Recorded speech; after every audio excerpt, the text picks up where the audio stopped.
sunt Traumax și azi o să vă arăt mall-ul din Sibiu. Și asta este Sibiu. Și asta este iubii meu.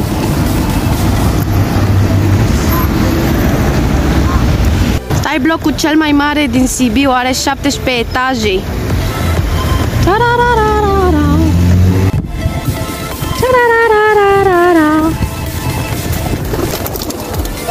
Ce de pisici!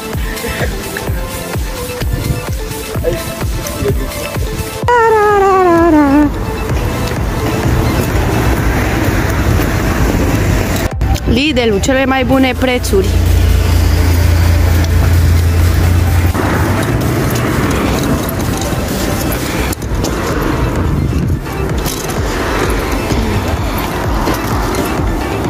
Da, și s-a scumpit ouăle și uleiul.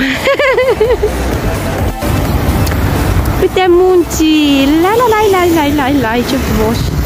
Da, mega imaj! Aici am lucrat eu.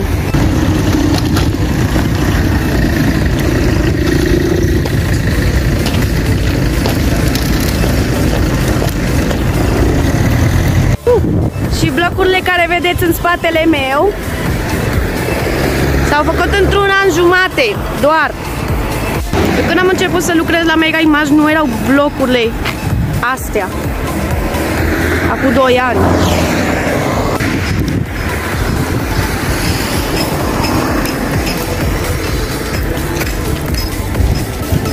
Acolo e mall-ul. Ajungem în 2 minute, ne vedem acolo. Și asta este mall-ul în spate. Nu uitați să dați un like și un subscribe.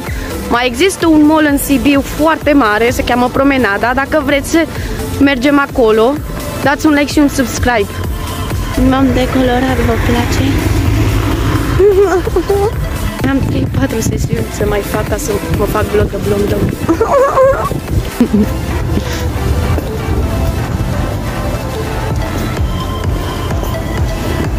Mai intrăm fără mască. Ce bine!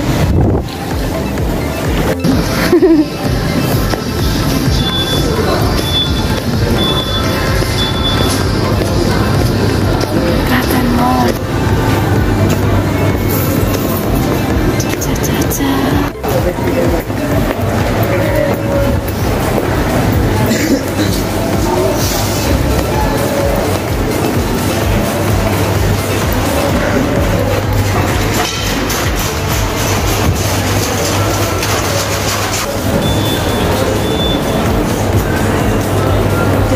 Popcorn.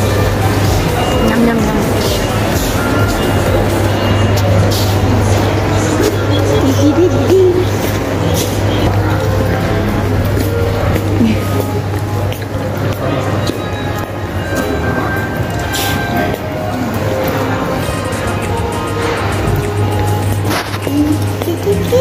Am fost în mall, dar n-am avut voie să filmăm. M-am decolorat. Vă plac fundițele mele?